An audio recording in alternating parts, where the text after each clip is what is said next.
CST, un terrible drame qui s'est déroulé le vendredi 10 février 2023. Pierre Palmade se trouvait au volant de sa voiture, en Seine-et-Marne, lorsqu'il s'est déporté sur la voie de gauche, percutant de plein fouet un autre véhicule. L'humoriste a grièvement blessé une femme enceinte, qui a perdu son bébé par la suite, un homme, ainsi que son fils, âgé de 6 ans.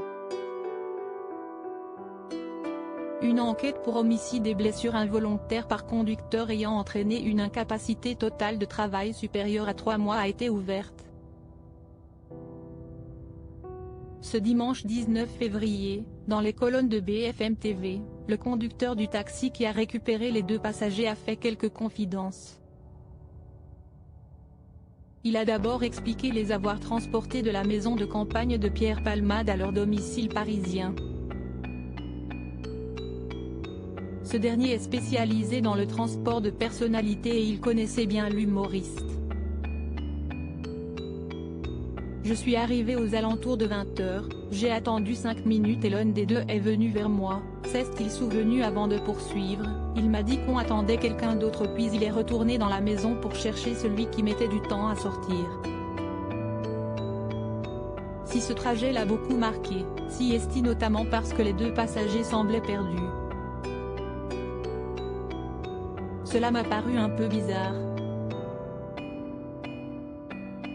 Quand je leur ai demandé où ils allaient, ils m'ont dit Paris, mais sans savoir où, a-t-il affirmé. Était-il encore sous le choc de l'accident? Le trajet des 2 passagers de Pierre Palmade se précise puisque le chauffeur de taxi se souvient d'en avoir accompagné un jusqu'à Rambuteau, entre le 3e et 4e arrondissement et le second à Marx-Dormois, dans le 18e. Selon le conducteur, le trajet s'est déroulé dans le plus grand des calmes. L'un était sur son téléphone, l'autre paraissait fatigué, choqué et portait des lunettes de soleil dans la voiture, en pleine nuit, s'est-il souvenu avant d'ajouter que les 2 hommes avaient chacun un sac, de taille moyenne, qu'ils l'ont gardé avec eux. Ce qui l'a également marqué? Ils ne se parlaient pas, mais chuchotaient simplement par moments, a-t-il indiqué avant d'ajouter que leur comportement lui a paru bizarre. Le chauffeur de taxi précise ensuite que, selon lui, les 2 passagers avaient pris une douche et changé leurs habits avant de déclarer qu'ils ne sentaient pas l'alcool.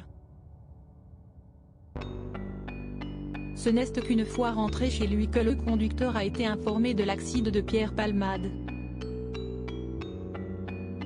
Contacté par la gendarmerie de Fontainebleau puis par le commissariat de Moissy, il a été entendu le 14 février dernier. Une audition durant laquelle il a tout raconté dans les moindres détails, permettant aux enquêteurs d'en apprendre davantage sur cette soirée. Ils m'ont sorti une planche avec plein de photos, j'ai reconnu les 2 passagers, s'est-il souvenu avant d'ajouter, ils avaient tout sur eux, ils étaient sûrs que c'était eux. Ils attendaient que quelqu'un confirme que c'était ces personnes-là. Passager de Pierre Palmade, que risque-t-il? L'enquête se poursuit et les 2 passagers, âgés de 33 et 34 ans, ont pu être identifiés par des enquêteurs.